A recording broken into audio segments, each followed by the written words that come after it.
በጣም ትልቅ ፋይዳ አለው። እውነት ለመናገር በአሁኑ ሰዓት የገበያ ሁኔታ ይታወቃል እና ይሄ ድጋፍ እኛ በቃ በጣም ትልቅ ጠቀሜታ ነው ያለው ማለት አሁን እንደዚህ ብዙ የሚቸገር ሰው አለ ማለት እኔም ጨምሮ የመንግስት ሰራተኛ ስትሆን ደግሞ በተለይ ነገሩ ከፍ ይላል ችግሩ ማለት ነው እና በጣም ደስተኛ ነኝ እኔ በበኩሌና በጣም እናመሰግናለን ክቡር ጠቅላይ ሚኒስተራችን በየበዓሉ እያሰቡ ለሚያደርጉልን ነገር እጅግ በጣም ከፍ ያለና ላቅ ያለ ምስጋና አለኝ። ሁሉም የስራ መነሳሳት አለው።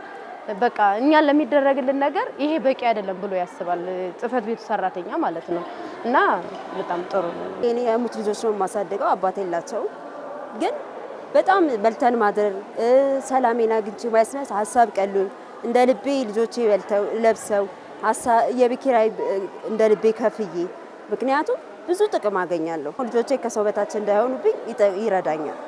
ቢያንስ የዘይት ወጪ የለብኝም። የጤፍ እንደምታየው ሁሉ ነገር ይደረግልናል።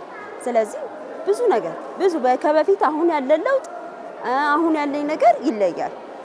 በዓል ሲመጣ እንደ ልባችን በዓልን ተደስተን እናከብራለን። ከልጆቼ ጋር ተደስቼ ከልጆቼ ጋር አብሬ በልተን ጠጥተን እናከብራለን ምንም ሳይጎልብን ማለት ነው። ጠቅላይ ሚኒስትራችንን እናመሰግናለን። ይሄ በሳቸው የተነሳ ነው ሁሉ የሆነልን።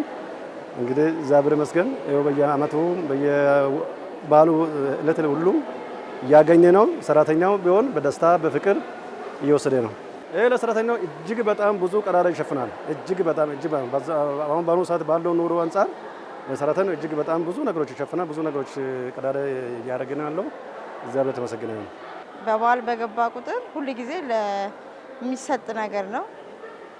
እኛም ደግሞ ያለነው ነገር ማጋራት ማካፈል አለብን። ለጎረቤቶቻችን ማጋራት ለጎረቤት እኛ እየበላን ጎረቤት ዝም ማለት የለበትም። ያን ነገር ማድረግ አለብን። ለሁሉም እንዲዳረስ ነው ማድረግ ያለብን። ከሳቸው ብዙ ነገር ነው እየተማርን ያለነው። የምናደርገው ይሄንን ነው።